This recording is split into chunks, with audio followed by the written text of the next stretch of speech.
Hello tout le monde, j'espère que vous allez bien. Quant à moi, je suis ravie de vous retrouver pour une nouvelle vidéo. C'est une vidéo que vous m'avez énormément demandé sur Instagram.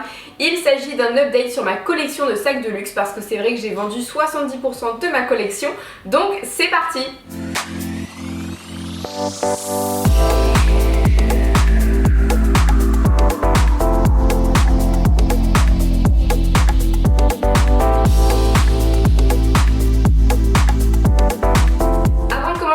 N'hésite pas à me rejoindre sur Instagram, c'est vraiment sur ce réseau qu'on échange, qu'on partage, qu'on discute, que tu vois tous mes looks, que tu vois tout en avant-première. C'est le seul réseau social où on peut discuter un petit peu plus longuement qu'en commentaire, donc on se rejoint là-bas. Tu peux bien évidemment me suivre sur YouTube, activer la cloche de notification pour être informé de toutes mes vidéos, liker la vidéo, commenter, me soutenir, ça me fera très plaisir. Pour vous poser le cadre et savoir du coup pourquoi j'ai vendu mes sacs de luxe, donc c'est vrai que j'avais une collection assez importante dans la mesure où ça fait plus de 10 ans que je collectionne les sacs de luxe, mais le souci quand on a beaucoup de sacs ou même en général c'est qu'on porte pas toujours tout, que nos goûts changent parce que aujourd'hui je vais avoir bientôt 29 ans dans quelques mois et j'ai commencé ma collection, j'avais 18-19 ans, donc plus de 10 ans.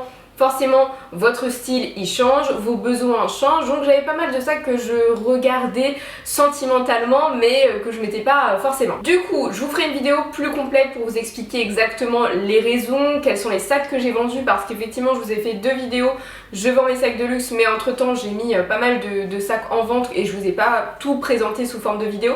C'est pour ça d'ailleurs qu'il faut me suivre sur Instagram pour être informé de tout. Pour le coup sur Instagram j'ai fait des annonces mais je vous ferai une vidéo plus complète, mais c'est vrai que j'ai vendu plus de la moitié de mon placard et j'ai vraiment décidé de garder mes pièces coup de cœur, les sacs qui m'ont toujours fait rêver, les sacs qui ne perdront pas de valeur, ou il y en a qui forcément vont perdre de la valeur mais en tout cas sont sentimentales pour moi. Donc trêve de blabla, je vais vous montrer ce que j'ai gardé.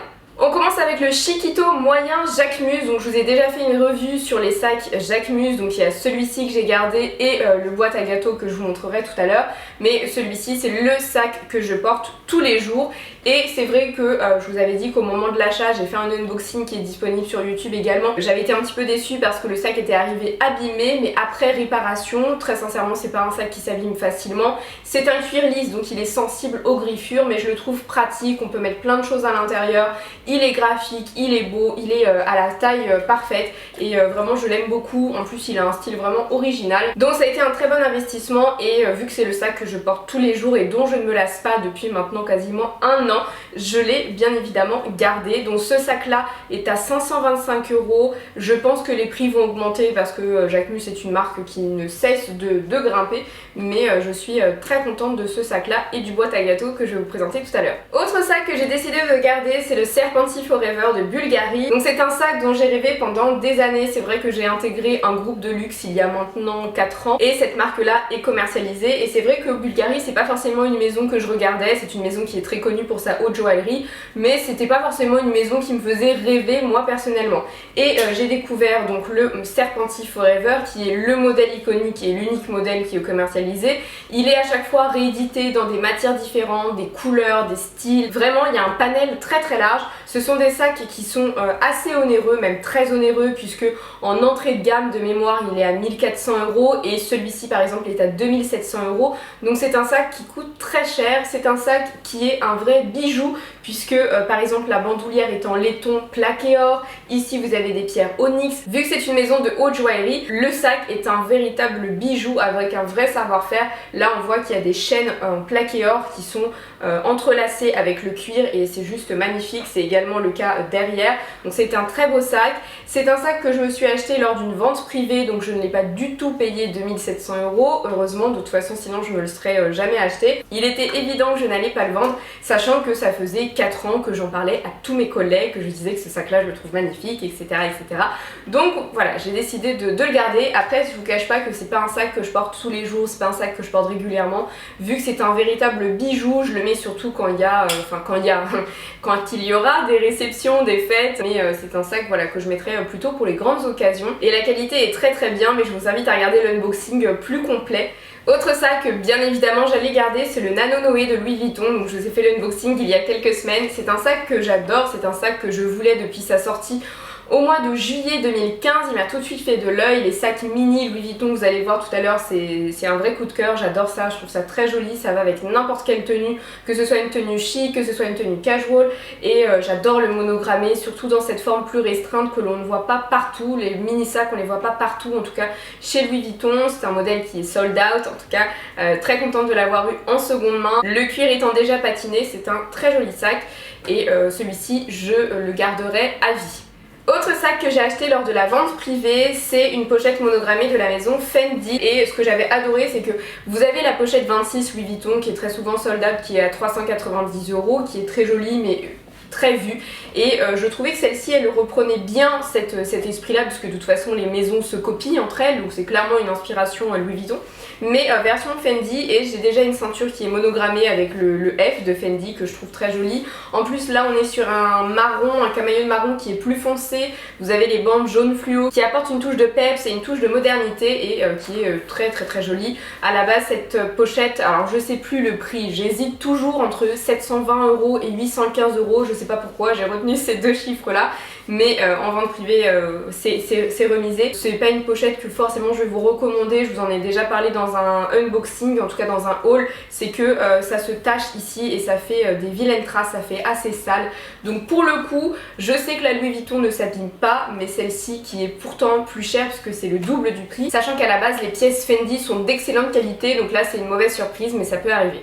Autre sac dont je ne me sépare pas, mais parce que je ne peux pas tout simplement, c'est le sac banane Chanel. Donc c'est un sac qui est donné aux vendeuses, en tout cas qui était, puisque les modèles changent assez régulièrement, donc il s'agit d'une dotation employeur. Il est strictement interdit de commercialiser ce type de sac, sauf qu'à l'époque, 7 ans je pense, 6-7 ans, j'ai acheté ce sac banane qui était pas très cher pour un sac Chanel, donc je me suis dit mais attends c'est une super occasion, achète-la. Et en fait à l'intérieur il y a écrit en gros Chanel uniforme, donc l'uniforme Chanel, donc je le garde, je ne peux pas le vendre. Je sais que vous êtes nombreux et nombreuses à me dire Mélissa est-ce que tu peux nous le vendre, mais je ne peux pas puisque c'est interdit. J'ai essayé de le mettre en vente sur Vestiaire Collective et mon annonce a été refusée, donc c'est pour vous dire. Mais bon c'est pas grave, c'est une jolie ceinture, je la porte dans certains de mes looks, donc c'est pas non plus une pièce que je ne porte jamais, je la porte, mais c'est vrai qu'à ce prix là j'aurais plutôt aimé investir mon argent autrement. Mais bon, elle est très mignonne, elle est matelassée, vous voyez, avec un look casual comme ça se porte aisément. Bien évidemment le cuir n'est pas du tout de la même facture que les cuirs Chanel des sacs officiels. Je ne peux pas la porter en réparation s'il arrive quoi que ce soit, donc petit conseil justement, si vous voyez des pièces, mais pas que Chanel, vous en avez Louis Vuitton, vous avez Gucci, mais en tout cas dès lors que vous voyez des dotations du personnel, ne les achetez pas, ce n'est pas une bonne affaire, vous n'avez aucun service client, c'est illégal de vendre.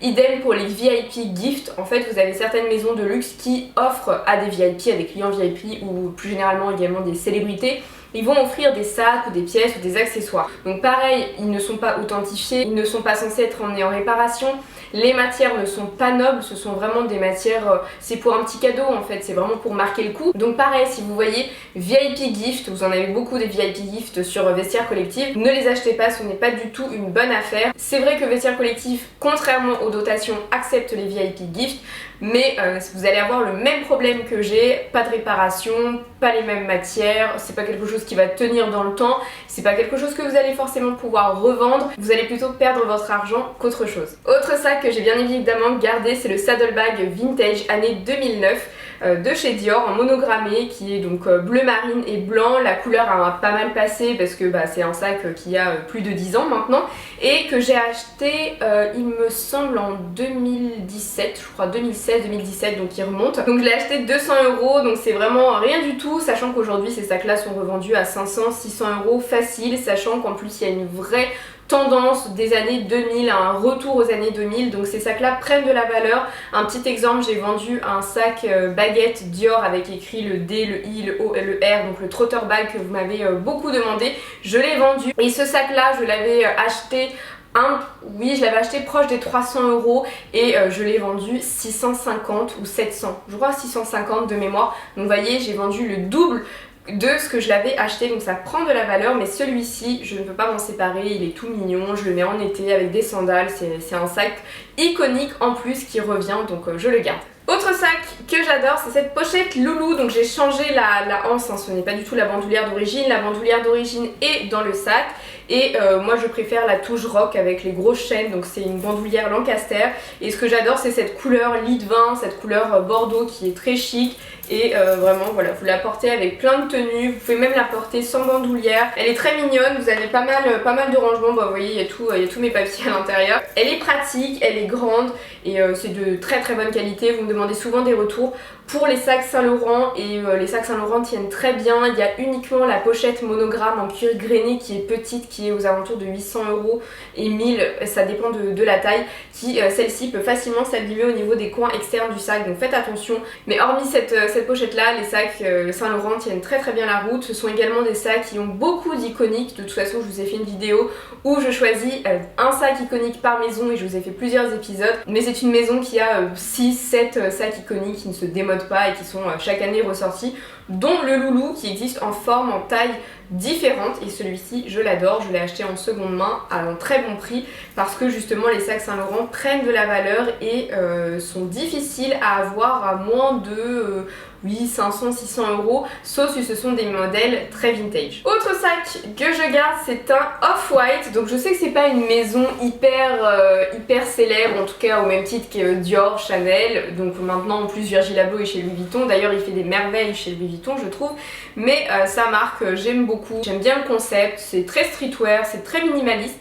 Mais des fois ça fait du bien et donc c'est une petite pochette. Et donc c'est ce sac là que j'adore sa couleur hyper peps, vous voyez, avec une tenue comme ça plutôt sombre.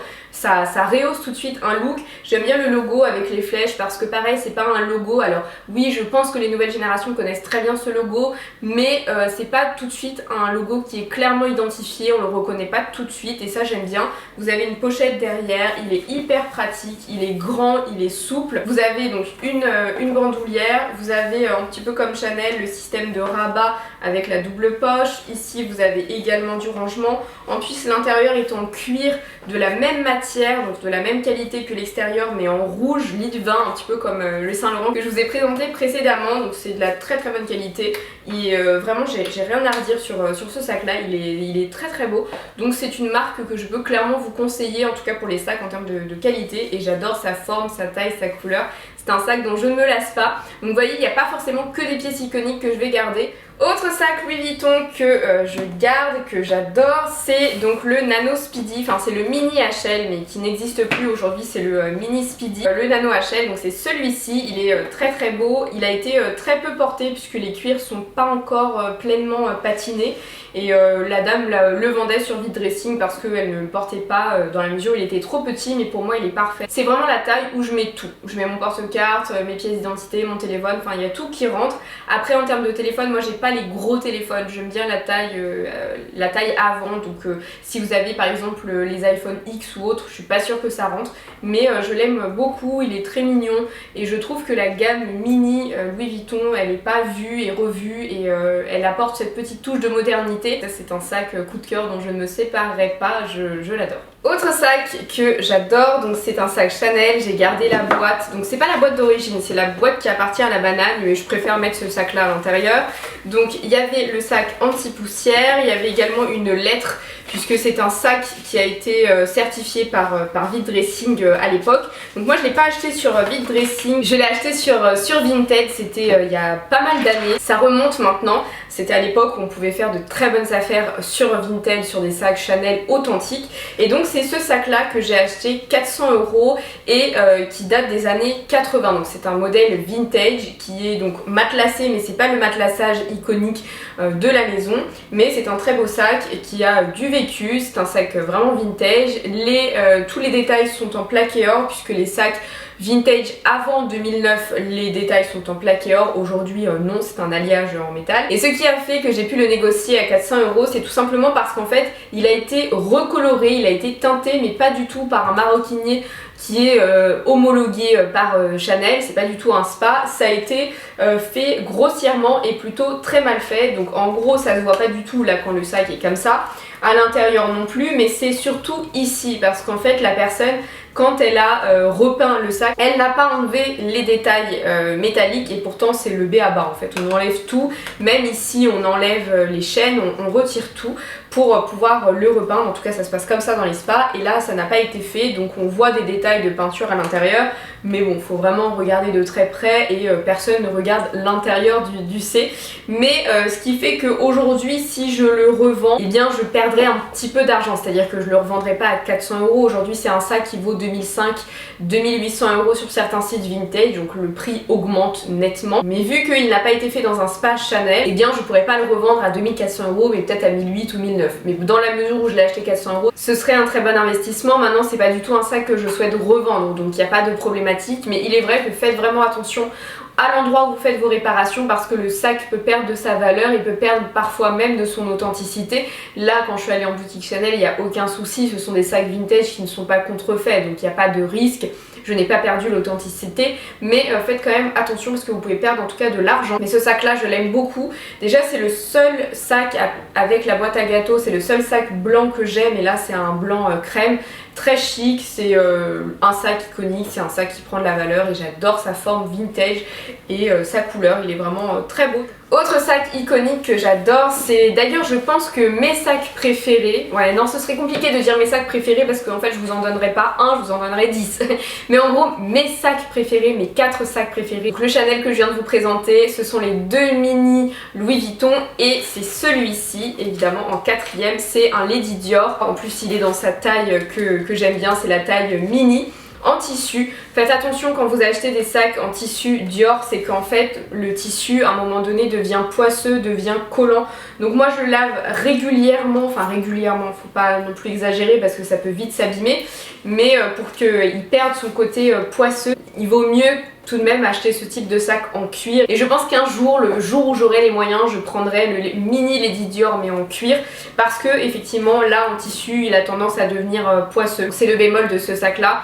Je vous ai fait une vidéo comment entretenir ces sacs en tissu. Ma technique marche, il devient moins poisseux, mais ça revient parce que c'est dû à l'âge. Donc bon, après il a une très belle forme, c'est un très beau sac, il est iconique, je l'adore, je m'en laisserai jamais. En plus ça me fait penser à Lady Diana, donc j'adore ce sac, mais c'est vrai, faites attention à ce petit détail. Et enfin, dernier sac, j'ai essayé que la vidéo ne soit pas trop longue, puisque la dernière fois que je vous ai présenté ma collection de sacs de luxe, ça a duré une demi-heure.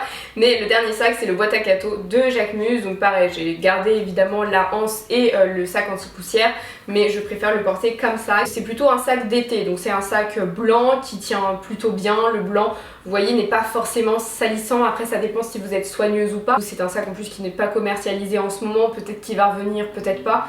Mais en tout cas il m'a bien accompagnée cet été et il m'accompagnera les étés suivants et je suis très contente.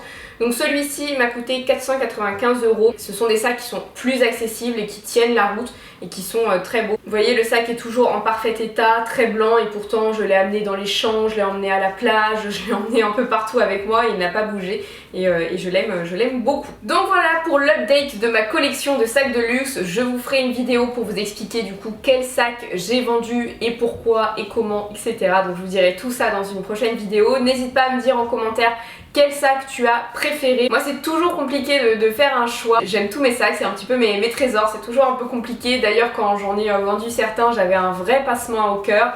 C'était compliqué de leur dire au revoir, vous allez peut-être me prendre pour une folle, mais voilà, j'ai eu des souvenirs avec ces sacs là, je les ai cherchés, je les ai dénichés, donc c'est toujours compliqué de les vendre. Mais bon, aujourd'hui ils font des heureux et des heureuses et ça c'est l'essentiel. En tout cas, j'attends ton avis en commentaire, n'hésite pas à me faire part également toi de ta collection. Et quant à moi, je te fais de gros bisous et je te dis à très bientôt pour de prochains contenus. Bye bye.